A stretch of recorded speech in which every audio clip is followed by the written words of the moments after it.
Nancy Pelosi, Harry Reid, and President Obama are not real popular right now, even with a lot of the folks that put them in office. It seems like they're just unhappy folks in charge, and misery loves company.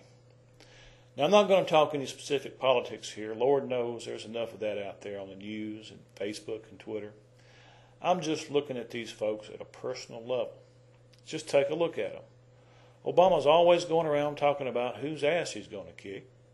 Nancy looks like she swallowed a sour pill, and Harry, poor old Harry, just can't seem to keep his foot out of his mouth. I know there's a lot of stress in their jobs, yet it looks to me like they create a lot of it themselves. But I know what's really wrong with them. I discovered it when I saw a picture of all three of them together. It becomes real obvious when they pose together at some bill signing that just cost us taxpayers some umpteen $1 trillion. They're hungry. Just look at them. This has got to be the skinniest bunch of leaders this country has ever seen. Nancy looks like one of them stick figures you draw when you play at Hangman. Harry looks like the scared school teacher Ichabod Crane in the tale of Sleepy Hollow. And heaven help me, the president looks like Jack Skellington in Tim Burton's movie Nightmare Before Christmas.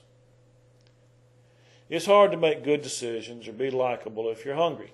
Your old stomachs are growling, and maybe you got a little low blood sugar to make you a bit dizzy.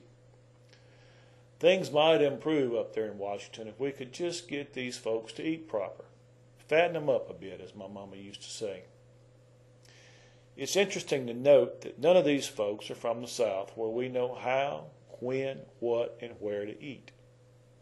Now, I know they say we're the fattest folks in America and as to how unhealthy we are, but compared to the rest of the country, we do manage to get along better than most. And if you look, you see we've managed to control our state budgets better than them skinny folks out in California, or them highfalutin sushi, we call it bait down here, and salad-eating socialites in New York.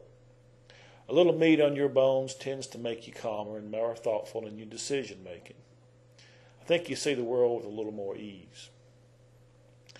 Now, I don't know exactly why these folks aren't eating. Maybe they've got some misplaced concern about their health or maybe their appearance.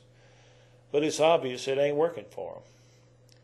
Now, Nancy's got access to all that fresh seafood at Fisherman's Wharf in San Francisco, and Harry could probably eat free at any casino buffet in Las Vegas. And the president has got his own personal chef. There ain't no excuse for them to be as skinny as they are. I can only assume it's the environment that they're working in. I mean, every time I think about the stuff going on in Washington, I kind of lose my appetite too. So maybe instead of fussing and cussing at them from a distance, we ought to invite them down here just for some real food. Governor Barber, who is more than qualified in the ways of Southern cooking, could invite them on the pretense of discussing the Gulf situation, and then we could whisk them up here to Louisville for some good old-fashioned fare.